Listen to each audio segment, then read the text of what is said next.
In my experience, working in banking, business owners, without a doubt, the greatest asset, the most valuable asset they have is their time. Over and over and over, I'm reminded of that. So with that in mind, we have tried to pack in as much value into this morning as we could so that you walk away feeling like, man, that was really worthwhile. So we are going to focus primarily on the most serious threats. There's a lot we could talk about, but we're honing in on those most serious threats that we're identifying with our business customers. We're going to teach you red flags that you need to watch out for. Educate you on, oh, this is a sign that this could potentially be going on. We want to share stories with each of you. Real stories so that you can learn from those examples. And with each of those examples, we're going to ask the question, what could they have done better? What steps could they have taken that may have protected them and avoided any issues? Following my presentation, we will have a Q&A with some of State Bank's experts. So if you do have questions throughout the presentation, write them down, hold on to them, and then at the end, those are the experts, those are the people that probably are the best equipped to answer your questions. We also have, just to add that much more value to the morning, we have vendors here that should be able to provide a lot of the solutions we're going to focus in on. We've got Mountain West Computers here. They specialize in network security. They provide firewalls, filtering, software. A lot of the stuff we'll be talking about today. We've got South Central Communications. They provide web filtering. They provide malware protection. That's a big part of what we'll talk about this morning. We got Select Bank Card. They help you with merchant payment terminals, what to watch out for there. And then we even have representatives from State Bank. You'll notice all over the room, there's at least one person nearby you with a State Bank shirt. We are here to answer questions, get you to the right person. We do also have our online banking department here. I'll point out exactly what they're here for, but they are going to be super helpful. So let's move on to the main thing that comes to mind when we talk about business fraud. A term called business email compromise. So that's a term you get thrown out a lot when you talk about business fraud. But oftentimes it's not understood what exactly that can look like. So we're going to go over specific instances when this is at play. And a lot of it is going to seem familiar. A lot of it you're going to be like, oh yeah, I've totally heard about that. The first one, the main one, is phishing emails. Phishing emails is the disguise and spoof techniques to bait you into giving away information or access. That's the idea, that's the goal of that scammer. So we start out with email messages intended to steal information. They want to steal your credentials, your passwords, account numbers, and even personally identifying information like your social security number. And they use that information to gain access to emails, bank accounts, or other information for your business, or even you personally. And we know what examples of this look like, right? We've all seen it. Click here to reset your password. Click here to log into your account. Download this invoice. Open up this PDF attachment. Verify your bank account number. That's what it always looks like. And we all get them. The problem is they're getting more and more sophisticated to push you into doing what they want you to do. So, how big of a problem is phishing emails with businesses? A study earlier this year found that 241,000 businesses fell victim to phishing scams in 2021 alone. That's in 1 year. And what's more alarming, in quarter one and quarter two of 2022, we've already seen a 15% increase from last year's numbers. So this is on the rise. It's already at alarming numbers and is on the rise. Additionally, the same study found that 20% of employees are likely to click on phishing links, either in an email or in a text message.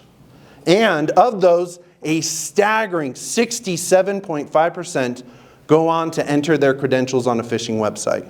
So what does that mean? That means 13.4% of employees are likely to give their password, their login information to a scammer, to a phishing page.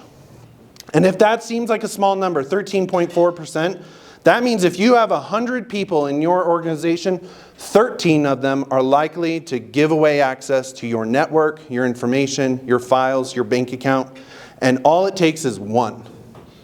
So, let's move on to solutions. What can we do to make sure phishing emails do not cause our business harm? The first one, the most important one, is slow down.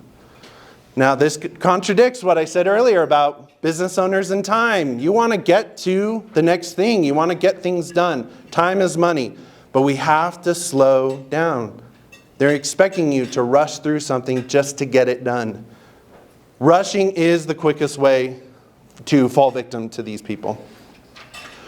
Next, we want to make sure we ask questions. Very simple questions. Do I know the sender of this email? Was I expecting this email? Is this an invoice that, why? I haven't done any business with this person recently. Or I was expecting an email from them, but we hadn't settled on a price, or this is not the price I expected. Nothing's making sense. Or is this like previous communication? Is the formatting the same as previous emails I've received? Is the terminology or the grammar a little off or a little different? It just doesn't sound like the person. That would be a sure red flag. Beware of emotional baiting. They are intending to take advantage of your emotions. That's why you gotta slow down. Don't feel rushed. Don't feel anxious. Don't feel fearful. Even if it says, click here or lose access. Somebody's taken this money out of your bank account. Your order's been delayed. Payment for invoice X is still required. They're trying to get you to emotionally react without thinking and do something rash. Next, spelling errors or foreign characters. We've all seen emails that I think we all assume that someone who doesn't speak English is trying to speak English. That's why this is worded so weird, or spelling errors. It's actually far more common that the reason an email will look like that is they are purposely using poor grammar, spelling things wrong, to get through your email server's filtering system. Every email, Gmail, Hotmail, Yahoo, whatever you use, they have basic filtering that will block out what looks pretty clearly like a malicious email. But if they can tweak it just a little bit, it can get through that filter and it'll get to you. So that's usually why you see that. If you see that, you should be cautious. Don't click on any links. Do not click on a link unless you have verified where it will take you and that the website it will take you to is safe. The best way to do this, the easiest way, is to hover over the link. Very simple. If I have this email that's telling me to click here, all I'm going to do is hover my mouse over it. And now I'm a little nervous about going to hacker.scam.com. Right? Sometimes it's not as obvious. And if that's the case, you can right-click, copy the link address, and I'll show you some tools to verify whether or not the website is safe. And lastly, do not reply to emails that seem suspicious. Don't reply. If you want to reach out to that organization, that person, you directly reach out to them. With all fraud, the idea is they want to be in control. If you give them control, you will fall victim. But take control back. Instead of using their email that they sent you, why don't you pick up the phone, call the customer service rep at that organization, or call this person who you know personally at this place, and they will look into it for you. Take control from the scammer, and then you can make sure everything is clean. Let's look at specific emails that people fell victim to. This is an email that a business owner got. Turned out to be fraudulent. It says, hello, thank you for working with us. Your bill for $373.75 was due on August 28, 2016. If you've already paid it, please ignore this email and sorry for bothering you. If you've not paid it, please do so as soon as possible. To view your bill, visit, and it has a long website. If you've got any questions or want to arrange alternative payment, don't hesitate to get in touch. They do have an invoice PDF that you can view and download. Anybody want to tell me some red flags they notice?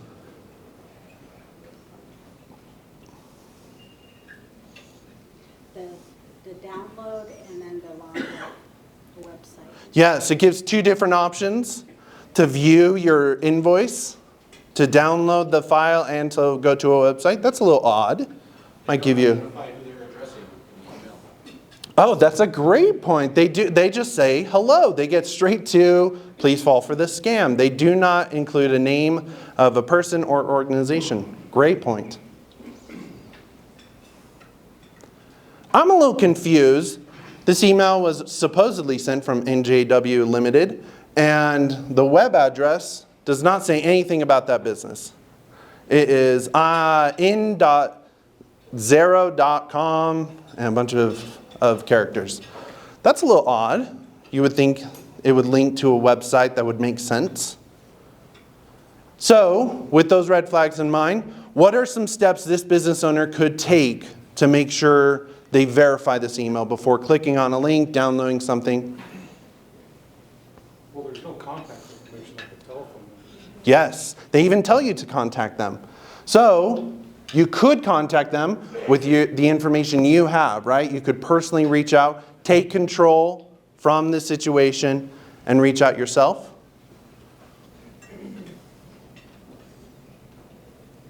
You could hover over this. I mean, it looks a little suspicious to begin with, but just to be sure, hover over it, see what's going on there. You could talk to your accountant, say, does this invoice, does this bill make sense for this dollar amount on this date? Does that seem familiar? If we slow down, do our due diligence, we can get some more information before acting. Here's another email that we have.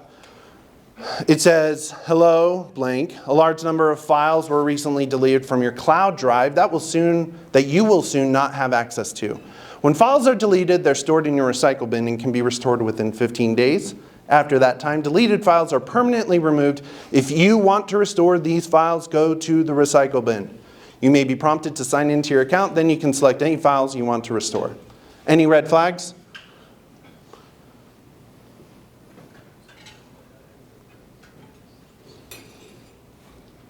Do you get this sense of urgency? I love that they say within this very short time frame, you have the ability to save your files, but they do not say what day you're on. So you're going to assume today's the day. I gotta act now, because it doesn't say you have 3, 4, 5 more days before this happens. It just says you only have this short time frame, and then there's nothing you can do about it. So there is this implied rushing. They also bold, if you want to restore these files, you got to go to the recycle bin. So rushing, they want to rush you. Anything else?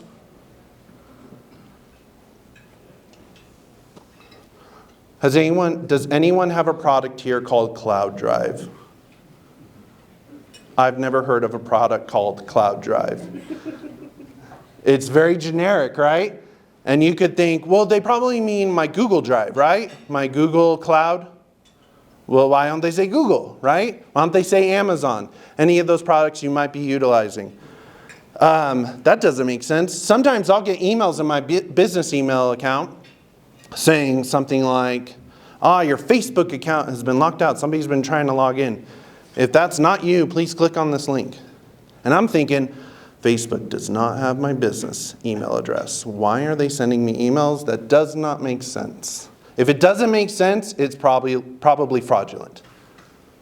So what steps could we take? Once again, we can hover over recycle bin, see where that link brings us to, check on it. We blocked it out, but the sender of this email, you could check if there's an indication of who that person is. Is there a name implied in that email address? And if so, can I Google who that person is in connection to this business? Absolutely. Just some ideas. One more email we're going to look at from Norton, an invoice. Dear customer, you have received an order on us.norton.com. Please note the charge will appear on your account statement as Norton LifeLock Inc. If you have a question about your order status, please call us on call, and there's the phone number. For your convenience, we have included a copy of your order below, then a bunch of shipping details and you can look those over. Any red flags? April Fools. Oh, it was sent on, well, the invoice is dated April 1st. That's a clear red flag. Thank you, Steve. I had not noticed that. Automatically be concerned on April 1st. Anything else? Do you think they want me to call them? Yeah. They have their phone number 4 different times. Call me, call me, call me, call me. They even say, don't reply to this email, call me instead. They really want me to call that phone number. Does that phone number look local? No. Nope. Anything else? Does anybody notice any grammar or spelling errors? The charge will appear, apparently, on my account statement. And if I have a question, I will please call us on call. Does anyone talk like that here?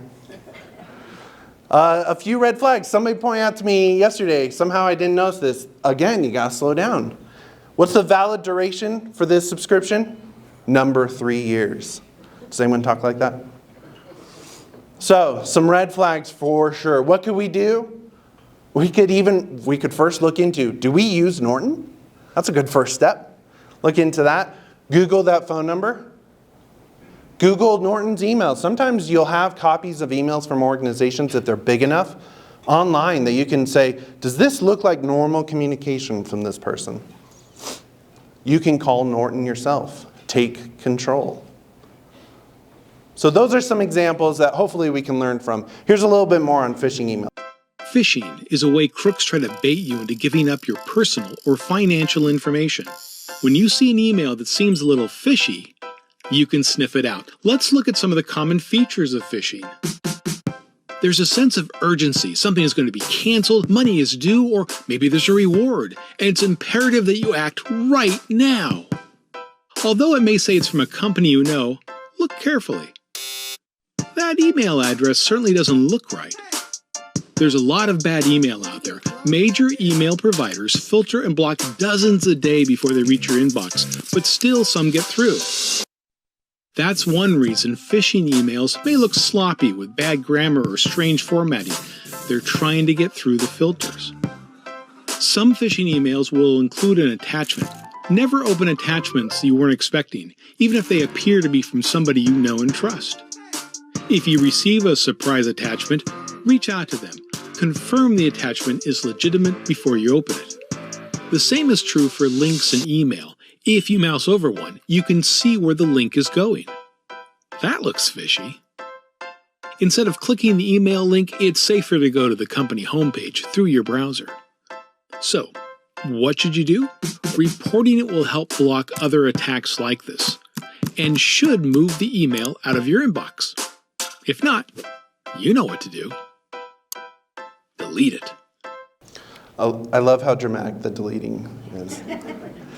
Other tools that I was super excited to learn about in preparation for this, I did not know about these websites, and they're extremely helpful. Norton Safe Web and VirusTotal. They are mentioned on the printout. Everything we go over this morning is on the printout that you have at your seat. So Norton Safe Web, super cool website. You can copy the link address. You do not have to click on the link to get that link address. You just copy it, and you can paste it here, and it will check whether or not it is safe or not to go to. Very helpful. Similarly, VirusTotal has 2 functions, and this will play more into something we'll talk about later. But you can, if there's a file that you've downloaded that you're suspicious of, you're nervous about, you can upload it before opening it or using it in any way. Upload it to this website, check whether or not it has any malicious software attached to it. And on top of that, if you click on URL, it also has the same function. You can paste a website URL, check whether or not that is safe to go to. Extremely helpful. If you have any questions about phishing emails, write them down, hold on to them, and we'll save them for the Q&A at the end. Let's talk about impersonation fraud. Very similar to phishing emails. I would say when I think of this logically, I think of impersonation fraud branching out to phishing emails, because phishing emails, they're impersonating someone else, trying to get you to fall for something. Impersonation fraud also looks like other different types of technology as well. It's a scheme that involves an imposter requesting information or payment. So how it works, it comes in the form of text messages, a phone call, anything kind of technology where there's a veil a little bit, right? They might pose as your bank, your insurance company, a vendor, maybe a business you're working with currently. You've been talking to them all week, and all of a sudden you don't realize it. Now it's not them, it's somebody impersonating them. And the goal here is to steal your credentials, gain access, or trick you into sending them money. Wire fraud is not uncommon with impersonation fraud, where they trick you thinking you're wiring money to this company you're working with, but it's actually them because they changed the wire instruction. Actually, don't send it to this account that you normally send it to. Send it to this account. So you gotta be vigilant. Here's an example from a recent news story. Dan, this viewer wanted to expose what's really going on after he got bilked by imposters claiming to be from Chase Bank. And just like they did with B of A customers, these crooks say they're helping you stop a fraud when in reality, they're the ones stealing your money. Holy smokes, no way. This person told me that someone was trying to scam me. So this is happening to many people. It appeared as though it was a text message from Bank of America asking me if I was trying to transfer $3,500. I said no. And within 15 seconds, my phone rang. He said, okay, we're going to get you that $3,500 back. You're going to go to Zelle and you're going to send it to yourself. They were all targets of the same scam. All believed they were reversing a fraudulent transaction. All were actually sending money straight to the imposters. $3,500 was gone right then and there. It was an eye-opener. And all were customers of Bank of America until now. It says Chase Bank, fraud alert, Zelle payment in the amount of $2,000. It was a Friday night when Donald James got the frightening text. If you made this transaction, reply yes. If not, reply no. I said no. And my phone rang. And it was Brian from the Chase Bank fraud department. Or so he thought. Caller ID number was identical to the one on the back of my Chase card. But the caller ID was fake. And he goes, well, let's go over these charges. Did you send a Zelle for $2,000? I was like, no. And he says, we need to send the money back to yourself. The imposter told him to transfer the money with Zelle using his own phone number. It seemed like it was going back to Donald. It wasn't. I was getting notifications on my phone that I had sent myself money. He typed in the transaction codes and the imposters snatched the money at the other end. I sent out $7,000 over a matter of several transactions. When one transaction went awry, the scammers got angry and hung up. And I went, wow, I have been scammed. B of A has refunded some victims of the Zelle scam. When we asked Chase about its policy, the bank only offered a warning that bankers will never ask you to send money with Zelle. That was their response. Tricky. You think you're sending it back to yourself. It's a good one. Yeah, thanks, Michael. Sure. Okay. Crazy. This really does happen. When we look at solutions, ways to protect your business, the majority of them, when you look at them, they will look familiar because they are the same suggestions I gave you for phishing emails. You want to slow down. Yeah, you want to ask questions. You want to avoid any emotional baiting. That's what was going on in all those instances. You don't want to click on any links on your text messages. You would want to, if you get a text message like that, that's when I call that bank, right? I would call Chase or Bank of America or State Bank and get our customer service reps on the phone saying, hey, I got this text message. They would be able to verify whether or not that's accurate. I would add, though, to ask questions, and this could apply to phishing emails as well. If it does, ask yourself in each of these instances, does it make sense? If it does not make sense, that's a huge red flag. That's a great question to ask with any fraud suspicion. Does this make sense? Because Oftentimes, they're asking us to do something or they're giving us information that does not make sense, but we trust them for whatever reason. Does it make sense that if you had fraud from your Zelle account, that B of A would contact you and then have you transfer money from your Zelle account to yourself? That doesn't really make sense when you think about it. But if I slow down and I ask myself this question, I'm not letting my emotions lead out, I'm going to realize that pretty quickly. I would add to this list one more thing. We need to authenticate. Authenticate the texter or the caller. Luckily, when it's a situation like that, I do think it's easier to, you get a little bit more information. You have a phone number that they text you from or called you from, and you can verify that information. You can, like I said, call that organization with a known good contact number from the website, or maybe you know someone with that organization that you can reach out to personally. And never, ever hesitate to terminate a call that seems fishy. They will not get their feelings hurt. It is not worth sparing their feelings. If the moment you're like, I don't know about this, hang up that phone. And then call them yourself. Take control from the situation. Now, in looking into impersonation fraud, I found this very interesting study where they found that scammers, they model their tactics, their triggers around the generation you belong to, your age, which I didn't think so, but it absolutely fits. So based off of what generation you belong to, especially look at these triggers. Do these things speak to you? Does this get your emotions running? I'm not quite 40, but I would absolutely put myself in this category.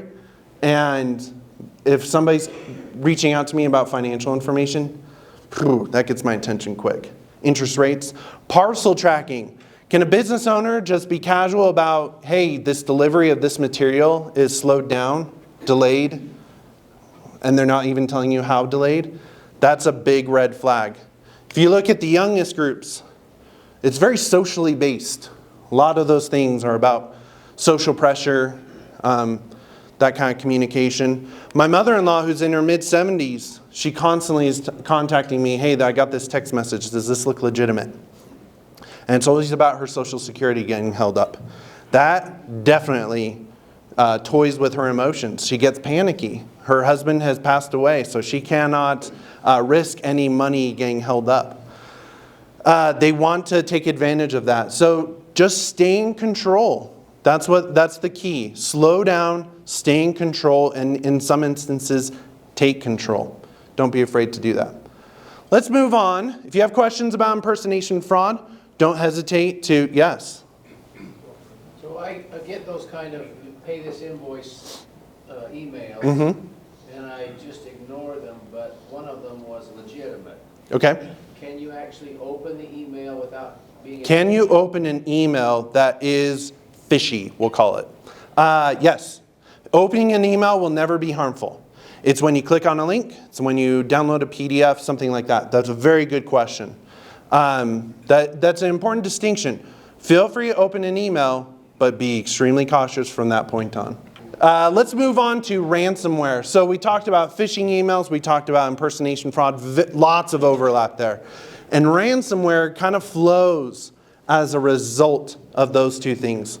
Ransomware is malicious software that prevents users from accessing their system or their personal files. So to be clear, ransomware is a result of not doing your due diligence with the first stuff. Or maybe you did do your due diligence, but still fell victim. This is a result of that happening. So your computer or your device has been compromised. It used to be very exclusive to computers, but now phones are becoming far more common. If you do business on your phone, it could be compromised. And these scammers, they will encrypt your files so you can't read them, or your data, and you cannot access them. It's inaccessible unless you pay a ransom. They demand ransom for you to regain access.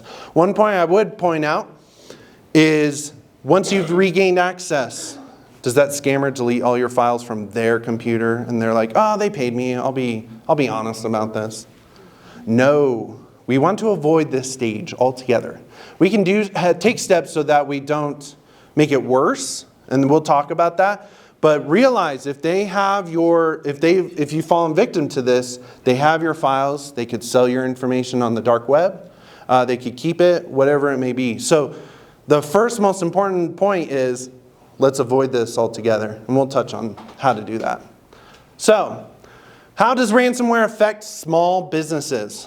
Well, a study of small and mid-sized businesses by Osterman Research found that 39% of small and mid-sized businesses in the United States has been a victim of ransomware. That number shocked me. That's a lot of businesses.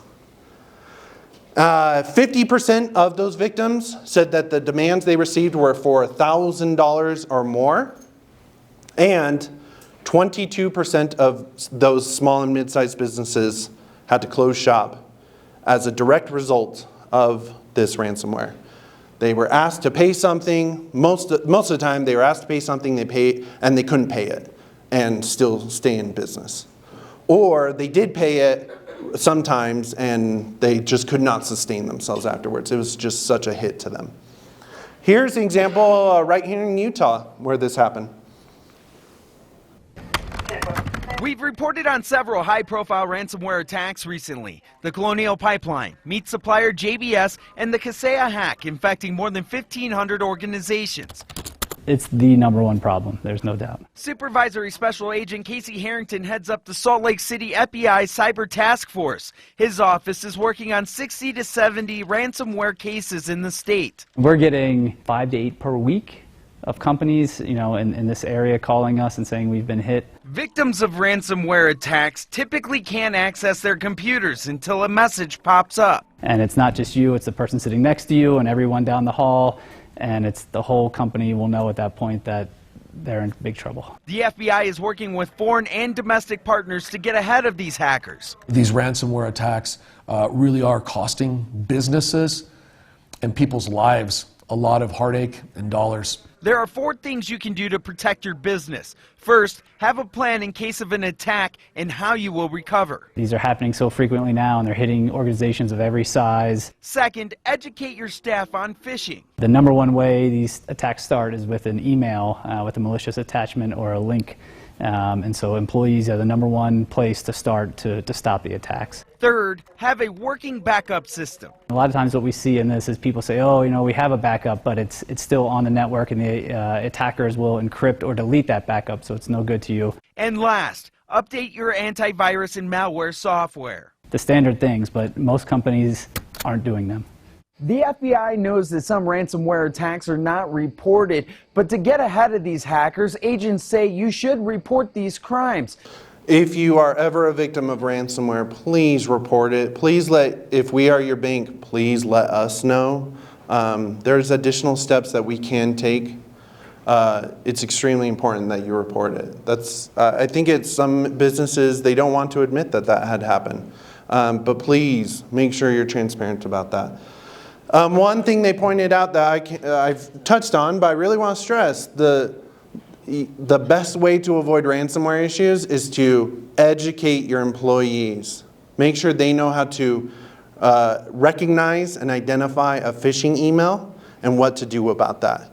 If you give them that information that we went over earlier today, that's going to minimize the risk that your company has for ransomware. Let's look at, and they shared a lot of solutions. Let's look at a few others, as well as re-emphasize a few. So, ad blockers. Some internet service providers they provide filtering for you. And every browser I'm aware of, Chrome or Firefox, they have extensions that you can install. And what will happen is something's trying to get in and hack into your computer. It will put a stop to that, notify you right away. You need to make sure you have prevention software. Keep your computer system updated at all times.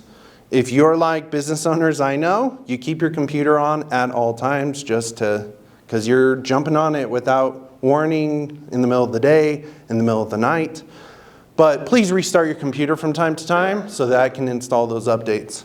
Malwarebytes is a free software that prevents malicious software from getting onto your computer. You can also scan your computer for any software that might already be on there. That's actually the software I have on my computer. There's a premium version of that. I have the free one, and it does awesome. And if you remember, we talked about VirusTotal, that web page. You can always scan a file, make sure it's safe to use. Additionally, backup. The minimal backup you should be doing is have an external hard drive that you are backing up your files regularly. My wife many years ago, worked for a dental office. She was a administrative assistant, and she found, I did not know this until then, that in the dentistry industry, ransomware is extremely common. And her dentist office got ransomware on their computer and their network, and they spent half a day, most of the company spent that half of the day rescheduling all the appointments that day. So think of the man hours, the effort, how burnt out everyone probably was at the end of that day as a result of that, and money loss, right? Just rescheduling it, they had to do it by hand and then have to put it in whenever we do get access to our computers again, while the owners of the dentist office were trying to decide what to do about it. They did end up paying it and did get access, but again, all those files, all their customer information, their personal information, your employees' information. Do you have their social security number? You do. That was all compromised. And even though they got access back, that's still out there. But they had, the irony is they did have a backup. It was a separate computer even. But they had not backed that up for at least 3 months, I believe is what she had told me. So there was a lot missing from that. It was no good. So you got to back it up regularly. I would urge you, don't leave it plugged in. Keep it separate. And we'll talk about that even more with cloud storage. Cloud storage, if you have Google Drive, Amazon Drive, these cloud storage systems are awesome, very convenient, and you can back everything up on that. The problem is, that I see with business owners, a lot of times they work in the cloud. The files are in the cloud, and you're working in there or on your network, right? And you're updating it, and you're thinking, well, it's backed up there. Like on my iPhone, when I delete a photo on my phone, it deletes in the cloud. I'm living in the cloud. That's what I always say. But if that's how you operate, if there's always a connection there, that means when they get the ransomware on there and they can hack in, that means they have access to that backup. And they can delete all those files. So you need to keep it separate. I have Amazon Drive personally. For my personal files, it's mostly for my kids' photos because they will only be cute for so long. And I have to back that up, right? And so when I want to do that, on a regular basis, I log in to Amazon Drive, I'll back it up, and then I log out. It's very separated. They could never get in unless they got my password and info. But that's a different topic. And there's other solutions that are provided by competent vendors. Look into those. Definitely, there's a lot you can do, but we got to take action beforehand. Once it happens, you need to have a plan already in place to act. If you have questions, hold on to those. We're almost to the Q&A portion, I promise. The last thing I want to talk about is embezzlement. So phishing emails, impersonation fraud, and ransomware. Those are very connected. They're very similar. They kind of flow together. Embezzlement is separate as far as that goes, but embezzlement is equally pressing and important to talk about, as much of a threat as those others. Embezzlement is a person or an entity intentionally misappropriating money or property for their own gain. You see it in the movies. You see it in TV. Sometimes you see it in the news. But we can't see that and think, well, it doesn't happen to a Cedar City organization, a company, right? But it is far more widespread than you would think. So embezzlement, you have someone who's entrusted with access to your network, to your accounts, whatever it may be, right? And then from there, they divert money from their intended purpose. It is meant to go here, it is now going here for their gain. And they do that through transfers, paying fake invoices is common, different things like that. It can be as minor as a store clerk pocketing cash. And it can be as large as an executive falsely expensing millions of dollars and putting it into their own account. So it has a wide range. The key here, the common core is, ask yourself, why does embezzlement even occur?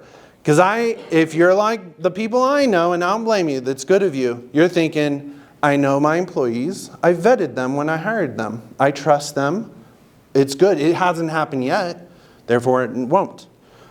But all fraud, and particularly embezzlement, happens because three things can exist. And you tell me what human being could not fall for these three things. First, if they have the opportunity to, so access, if they have incentive to do it, and if they can rationalize it. Does the employee have opportunity? Does someone have access to your bank account, to your bank account number, your vendor's information, so they can mimic it? Any kind of opportunity or access, that's the first step. The next step is incentive.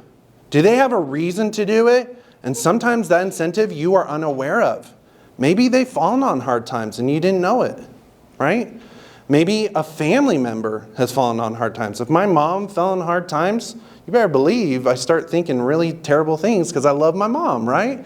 Don't worry, I don't do it. Or maybe they have an addiction that you're unaware of that they need to feed, right? There's all sorts of things, and oftentimes we don't know about it, that would drive a normal, good person to make really bad choices. And lastly, can they rationalize it? Can they say, you know what, I really feel like so-and-so's business is doing well. They probably won't even notice this. That's how well they're doing. I've seen their books. Or more common, I feel like right now, is I'm not paid enough. I haven't gotten the raise I deserve. I can rationalize that. And maybe you don't even know they have that chip on their shoulder.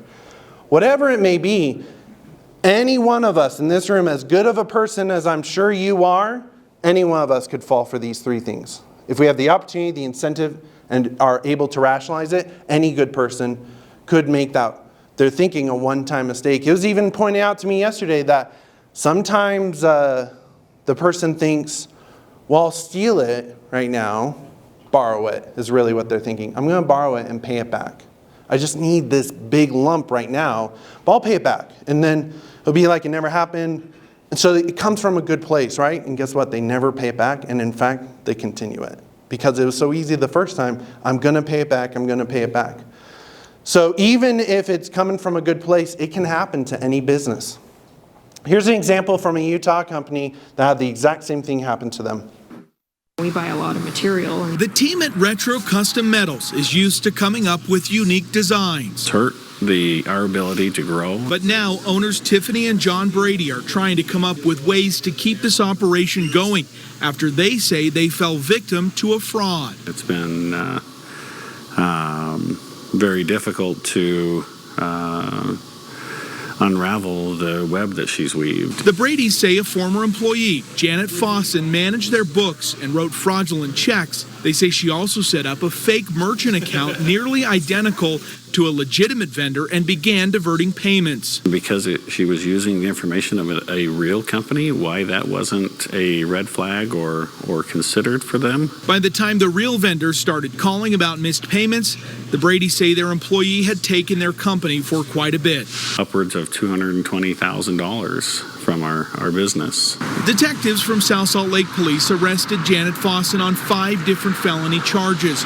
Arrest documents say she used the common merchant service Square to set up a fake account to trick the Bradys. There should have been some kind of verification as far as, oh, your company is, processing these transactions. Where are they going? Did you authorize them? That employee was booked into jail on 5 separate felony charges, including fraud. Now, we asked the owners of the business. They said they wanted to share their story with us because they hope that it will be a warning to other small business owners to be very cautious, even when it's somebody you trust to run your books. Reporting live outside the DA's office tonight, Jeremy Harris, KUTV 2 News. Let's talk about some indicators that embezzlement could be going on. First one is, are there missing documents? Are you looking for a statement or an invoice, some sort of documentation that should be there that is missing? That would be a red flag. Next, accounting inconsistency. Inconsistency in accounting is a key indicator. That would definitely be a red flag. Next, unusual activity. If any activity is carried out that's different from normal routine, suspicion needs to be raised and followed up on. So these are kind of the general business indicators, but what are personal indicators? Do you have an employee who works strange or long working hours? Embezzlers often work early in the morning, late at night, and on the weekends. When no one else is in the office, there's a lot less risk that they're going to get caught. Additionally, never taking time off. Have they not taken a vacation for a long time? Why? Because if they're out of the office, they can't control the situation. And most often, there's another employee who will fill in for them. Now, I can't, just in case, I have a lot of people in this room that work with me that know I work long hours and have not taken a vacation in a long time. I appreciate you raising suspicion. That means you're listening. I promise I'm okay.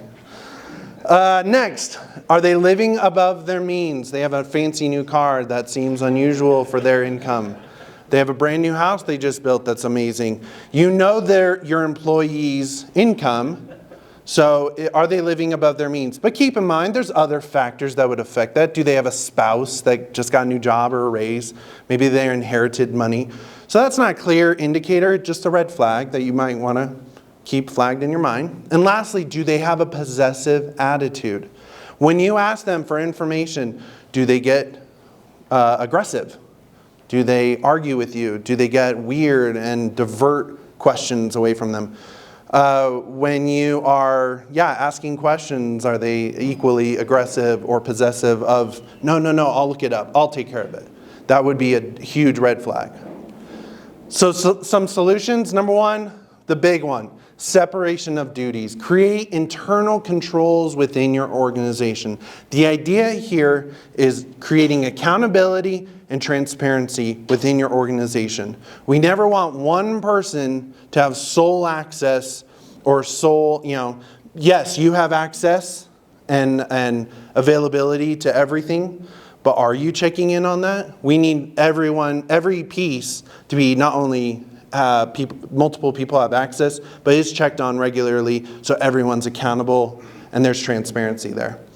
The great thing about this is if you are a state bank customer with us, your businesses, within our online banking platform, we actually have give you the ability to set up a lot of those controls. You can designate these individuals with this kinds of access. That's why our online banking department is here. If you don't have that set up and would like it, feel free to stop by them before you leave. They would be a great resource for that. Next, two-factor authentication. Let's say you have an employee who's trying to get into your bank account and it's on the weekend and it's unusual and it's unexpected, but you have two-factor authentication set up. What that means is not only do I have to put in the right password, but I have to verify it on a device, my phone or in my email address, something like that, in order to approve it going forward. You could set that up where you, the business owner, have to approve it before any other person can get in there. That way you can verify it and be aware. And lastly, policies and procedures you can create so that there's structure, expectations within your organization that will prevent opportunities for fraudulent activity. Again, if you have questions about this, hold on to them. We're almost at the Q&A section. The main idea here is within a community like Iron County and Southern Utah as a whole, I said earlier, we partner with our business customers. We cannot be successful unless you're successful first. The truth is, none of us can be successful unless all the others are successful. We really rely on each other. That's what's so great about a smaller community. So that's why we want to do this. Let's help each other. Let's give each other the tools and the knowledge to protect our businesses and make sure everything goes smoothly. Thank you so much for being here. It is always so wonderful to be with our customers. Thank you. Have a good one.